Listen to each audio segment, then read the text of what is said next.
നമ്മുടെ രക്ഷിതാവും വീണ്ടെടുപ്പുകാരനുമായ ദൈവത്തിൻ്റെ പൊന്നു തിരുനാമത്തിന് മഹത്വമുണ്ടാകുവാൻ ഇടയാകട്ടെ. അനുഗ്രഹിക്കപ്പെട്ട സമയം. ദൈവത്തിൻ്റെ പരിശുദ്ധാത്മാവിൻ്റെ ദൂത് ഹൃദയതലങ്ങളിൽ ആഴമായ വിടുതലിനും പ്രത്യാശയുടെ തലങ്ങൾ തുറക്കപ്പെടുന്ന നിലയിൽ വാഗ്ദത്തങ്ങളെ പ്രാപിച്ചെടുക്കുന്ന ആഴമായ പ്രാർത്ഥനയുടെ തലങ്ങൾ ജീവിതത്തിൻ്റെ പാന്താവുകളിൽ വെളിപ്പെടുത്തി കർത്താവിനെ പ്രസാദിപ്പിക്കുന്ന ദൈവത്തിൻ്റെ കരുണയും സ്നേഹവും ധാരാളമായി അനുഭവിക്കുന്ന ഒരു ദിവസമായി തീരുവാൻ ഇടയാകട്ടെ. യേശുവിൻ്റെ നാമത്തിൽ വചനം കേൾക്കുന്ന ദൈവമക്കൾക്ക് സ്നേഹവന്ദനത്തെ അറിയിക്കുന്നു. 4 സങ്കീർത്തനം 1 വാക്യം, എൻ്റെ നീതിയായ ദൈവമേ, ഞാൻ വിളിക്കുമ്പോൾ ഉത്തരം അരുളണമേ. ഞാൻ ഞെരുക്കത്തിൽ ഇരുന്നപ്പോൾ നീ എനിക്ക് വിശാലത വരുത്തി. ഭക്തനായ ദാവീദ് തൻ്റെ അനുഭവത്തെ വ്യക്തമാക്കുക. എന്നെ വിശാലതയിലേക്ക് കൊണ്ടുവന്ന ദൈവം, എൻ്റെ ജീവിതത്തിൽ വിശാലത വരുത്തിയ ദൈവം, എവിടെ നിന്ന് വിശാലതയിലേക്ക് ഞാൻ വന്നത് തൻ്റെ അനുഭവ സാക്ഷിയുവ ആ വാക്യത്തിൽ വ്യക്തവും ശക്തവുമായി കൊടുത്തിരിക്കുന്നു. ഞാൻ ഞെരുക്കത്തിലിരുന്നപ്പോഴാണ്, ഞാൻ താഴ്ചയിലിരുന്നപ്പോഴാണ്, എൻ്റെ ജീവിതം ഏറ്റവും പ്രയാസത്തിലിരുന്നപ്പോഴാണ്, മാനുഷികതലത്തിൽ ഒരിക്കലും എനിക്ക് എത്തിപ്പെടാൻ കഴിയാത്ത എൻ്റെ ജീവിതത്തിലെ വാഗ്ദത്തങ്ങളിലേക്ക് എൻ്റെ ദൈവം എന്നെ വിശാലതയിലേക്ക് കൊണ്ടുവന്നു. അതിന് മുഖാന്തരമായത് തൻ്റെ പ്രത്യാശയോടെയുള്ള നിലവിളിയ ആ വാക്യത്തിൽ നിന്ന് വളരെ വ്യക്തമാണ്. ദൈവമേ, ഞാൻ വിളിക്കുമ്പോൾ നീ എനിക്ക് ഉത്തരം തരണം.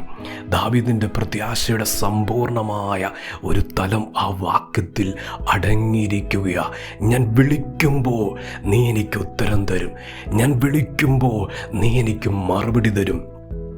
ഭക്തൻ്റെ പ്രാർത്ഥനയുടെ പ്രത്യാശയുടെ തലം തുറക്കപ്പെട്ടപ്പോൾ താനായിരിക്കുന്നത് ഞെരുക്കത്തിലായിരുന്നു. എന്നാൽ തൻ്റെ സ്ഥിതി ദൈവം മാറ്റിയത് വലിയൊരു വിശാലതയിലേക്ക്.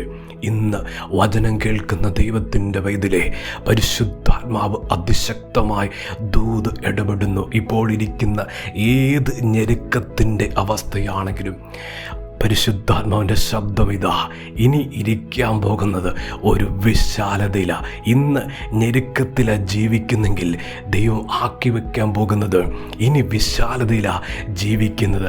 ദൈവത്തിൻ്റെ വൈതലേ, ഇന്ന് ഞെരുക്കത്തിലിരുന്ന ദൈവത്തിൻ്റെ സന്നിധിയിൽ പ്രാർത്ഥിക്കുകയും ഉപവസിക്കുകയും കണ്ണുനീരൊഴുക്കുകയും ചെയ്യുമ്പോൾ ഇനി സംഭവിക്കാൻ പോകുന്നത് വിശാലതയിലിരുന്ന് പ്രാർത്ഥിക്കാൻ പോവുക, കർത്താവിനെ സ്തുതിക്കാൻ പോവുക, ദൈവത്തെ ആരാധിക്കാൻ പോവുക.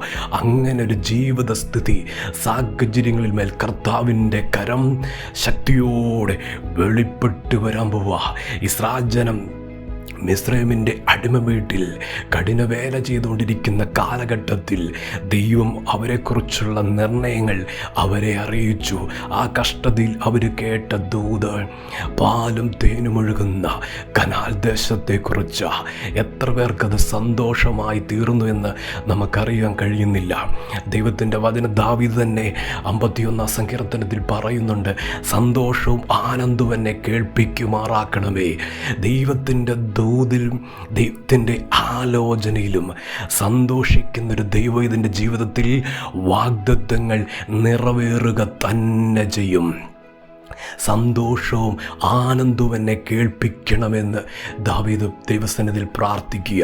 ഇസ്രായേൽ ജനത്തിൻ അത്രയും കഠിനമായ വേലയിലും കഠിനമായ അധ്വാനത്തിലും ഊഴിയ വിചാരകന്മാർ നിമിത്തമുള്ള പ്രയാസങ്ങൾ അനുഭവിച്ചുകൊണ്ടിരിക്കുമ്പോഴും ദൈവം മോശയെ എഴുന്നേൽപ്പിച്ച് ദൂത് കൊടുക്കുക.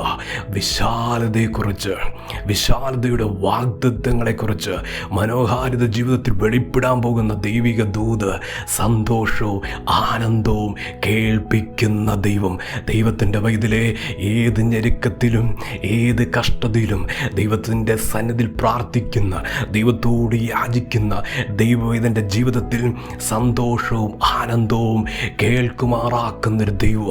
കർത്താവിൻ്റെ വചനം, ദൈവത്തിൻ്റെ പരിശുദ്ധാത്മാവിൻ്റെ ദൂത് കഷ്ടതയിൽ എന്ത് ചെയ്യാൻ പോകുന്നു, കഷ്ടതയിൽ കർത്താവ് വെളിപ്പെടുത്താൻ പോകുന്ന വാഗ്ദത്തങ്ങൾ എന്താ, ആ ദൂത് ദൂതിൽ സന്തോഷിക്കുവാൻ, ആ ദൂതിൽ ആനന്ദിക്കുവാൻ ഇടയായ നിശ്ചയവ അതിൻ്റെ പൂർത്തീകരണം, അത് പൂവണിയുന്നത് ജീവിതത്തിൽ കണ്ട് സന്തോഷിപ്പാൻ ഇടയായിത്തീരും.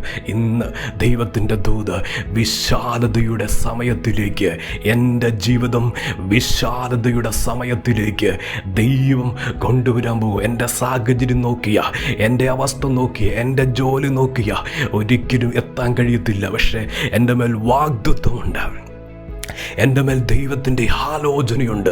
അതിൽ ഞാൻ സന്തോഷിക്കുക, അതിൽ ഞാൻ ആനന്ദിക്കുക.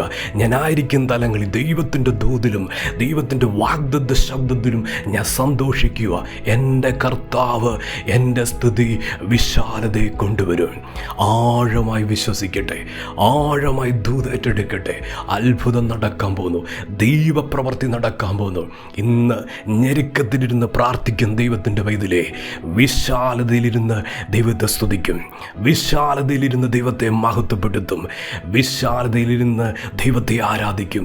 അങ്ങനൊരു ജീവിതസ്ഥിതി കർത്താവ് വെളിപ്പെടുത്താൻ പോകുന്നു, ദൈവം പ്രവർത്തിക്കാൻ പോകുന്നു. നമ്മുടെ കർത്താവ് വിശാലതയുടെ ദൈവ, കർത്താവിൻ്റെ കരം ചാഞ്ഞിറങ്ങി അത്ഭുതം ചെയ്യാൻ പോവുക. ദൈവത്തിൻ്റെ പ്രവൃത്തി വേഗത്തിൽ വിശാലതയുടെ അനുഭവങ്ങളിലേക്ക് കർത്താവിത വഴി നടത്തുന്നു. പ്രാർത്ഥിക്കട്ടെ. സ്നേഹവാനായ ദൈവമേ, സ്വർഗീയ പിതാവേ, ഇന്ന് കേൾപ്പിച്ച അങ്ങയുടെ ശബ്ദത്തിനായി സ്തോത്രം.